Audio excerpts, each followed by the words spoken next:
বিৰোধী ঐক্যত হেঙাৰ দিছে কোনে নিজৰ নাক কাটি সতিনীৰ যাত্ৰা ভংগ কৰিছে কোনে প্ৰাক নিৰ্বাচনী মিত্ৰতাত নাই ৰাহুল গান্ধী গৌৰৱ গগৈ কি হ'ব 2026 নিৰ্বাচনী সমীকৰণ গৌৰৱ গগৈক সমালোচনা কৰি বিজেপিক বাট মোকলাই দিব নেকি অখিল গগৈ সভাগত বিধানসভা নিৰ্বাচনক লৈ ৰাজ্যত আৰম্ভ হৈছে সকলো ৰাজনৈতিক দলৰ তৎপৰতা শাসকীয় দল বিজেপিক ক্ষমতাৰ পৰা উৎখাত কৰিবলৈ সকলো ৰাজনৈতিক দলে কুচকাৱাজ চলাইছে যদিও বিৰোধী দলসমূহৰ মাজত নিৰ্বাচনী মিত্ৰতা এই পৰ্যন্ত হোৱা নাই যাৰ বাবে সুযোগ লৈ হয়তো অসমত পুনৰবাৰ বিজেপি আৰু মিত্ৰ দলসমূহে চৰকাৰ গঠন কৰাৰ সপোন দেখিছে ইয়াৰ বিপৰীতে ৰাজ্যৰ বিৰোধী দলসমূহে এই পৰ্যন্ত ঐক্যবদ্ধ হ'ব পৰা নাই অসমৰ প্ৰধান বিৰোধী দল কংগ্ৰেছে এই ক্ষেত্ৰত আগভাগ ল'ব লাগিছিল যদিও সেয়া পৰিলক্ষিত হোৱা নাই প্ৰদেশ কংগ্ৰেছৰ সভাপতি গৌৰৱ গগৈ অসমৰ বিৰোধী ৰাজনৈতিক দলসমূহৰ সৈতে মিত্ৰতা কৰাত আপত্তি নাই বুলি ইতিমধ্যে সতৰি কৰিছে কিন্তু গৌৰৱ গগৈৰ এই ভূমিকাক লৈ সন্তুষ্ট হোৱা নাই ৰাজ্যৰ দুটাকৈ আঞ্চলিক দল ক্ৰমে অসম জাতীয় পৰিষদ আৰু ৰাইজৰ দলে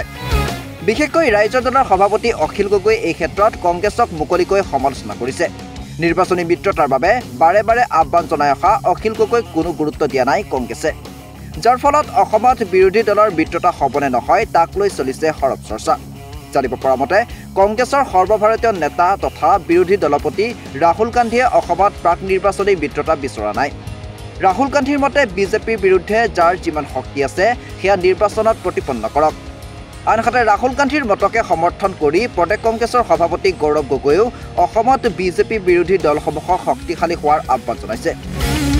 প্ৰদেশ কংগ্ৰেছৰ সভাপতিগৰাকীৰ মতে বিজেপিৰ বিৰুদ্ধে যুঁজ দিবলৈ হ'লে সকলো ৰাজনৈতিক দলে নিজৰ নিজৰ সাংগঠনিক ভেটি শক্তিশালী কৰিব লাগিব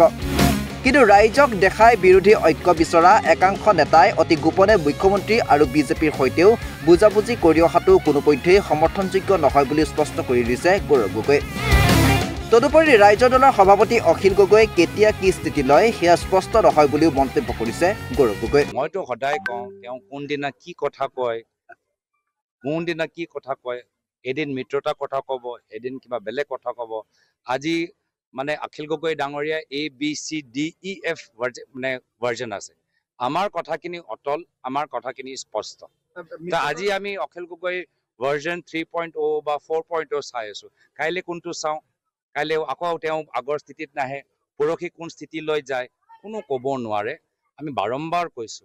মিডিয়া সন্মুখত নহয় কিবা যদি বুজিব লাগে যদি ৰাহুল গান্ধীৰ কথা তেওঁ বুজি পোৱা নাই আমাক ফোন কৰিলে সুধিলে হ'ল সব মই ভাবো তেওঁ মনৰ চিন্তাটো আঁতৰত থাকিব মইতো সদায় আমাক কৈ আছো যে আমি ব্যক্তিগতভাৱে সকলোৰ লগত আমি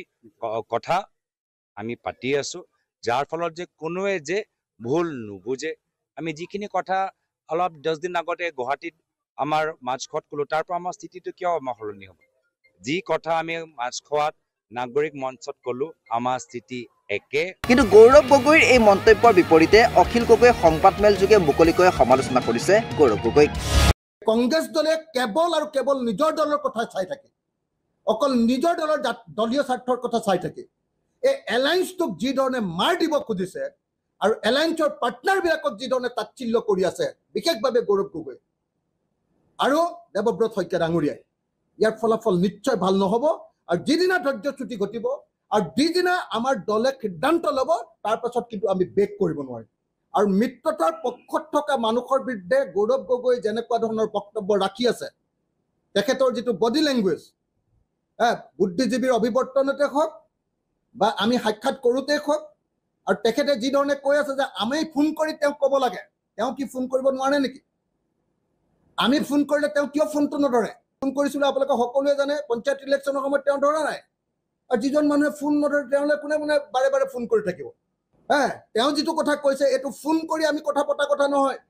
এইটো অসমৰ স্বাৰ্থৰ কথা গতিকে অসমৰ স্বাৰ্থত তেওঁ সিদ্ধান্ত ল'ব লাগে এলায়েন্স তেওঁ কৰিব নে নকৰিব স্পষ্টকৈ ক'ব লাগে এনেকুৱা ডিপ্ল'মেটিক কথা কৈ অসমৰ মানুহক আশাহত কৰাৰ পৰা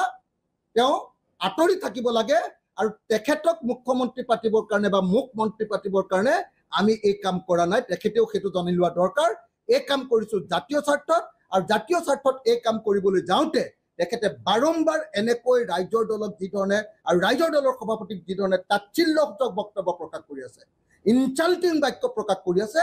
এইটো হিতে বিপৰীত হৈ যাব আৰু যেতিয়াই বিপৰীত হৈ যাব তেতিয়া কিন্তু আৰু ঘূৰি অহাৰ কোনো ব্যৱস্থা নাথাকে মন কৰিবলগীয়া যে অখিল গগৈৰ এই ভূমিকাই উৎসাহিত কৰি তুলিছে শাসকীয় দলটোক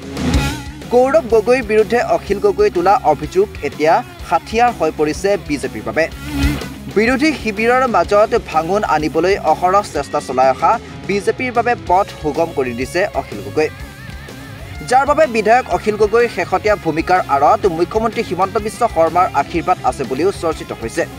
উল্লেখ্য যে মুখত বিজেপি বিৰোধী ভূমিকা লৈ আহিলেও অখিল গগৈ আৰু মুখ্যমন্ত্ৰী হিমন্ত বিশ্ব শৰ্মাৰ মাজত গোপন সম্পৰ্ক আছে বুলিয়েই ৰাজ্যৰ ৰাজনীতিত চৰ্চিত হৈ আছে অকল মুখ্যমন্ত্ৰী হিমন্তই নহয় বিজেপিৰ চৰকাৰ মন্ত্ৰী পীযুষ হাজৰিকা কেন্দ্ৰীয় ৰাজ্যিক মন্ত্ৰী পবিত্ৰ মাৰ্ঘেৰিটা আৰু বিধায়ক মাধৱ ডেকাৰ সৈতেও অখিল গগৈৰ গোপন বুজাবুজি থকাৰ অভিযোগ উঠিছে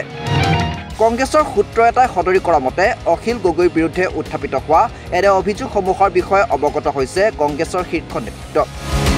ইতিমধ্যে এই অভিযোগসমূহ দৃষ্টিগোচৰ কৰা হৈছে কংগ্ৰেছ নেতা ৰাহুল গান্ধীৰ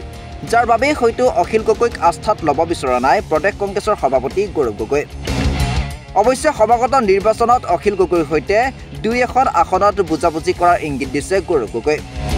আনহাতে অহা নৱেম্বৰ মাহত অনুষ্ঠিত হ'বলগীয়া বিহাৰ বিধানসভা নিৰ্বাচনৰ পাছতহে সৰ্বভাৰতীয় কংগ্ৰেছে অসমত নিৰ্বাচনী মিত্ৰতাৰ কথা বিবেচনা কৰিব বুলিও জানিবলৈ দিছে কংগ্ৰেছৰ নিৰ্ভৰযোগ্য সূত্ৰই news desk report NV Live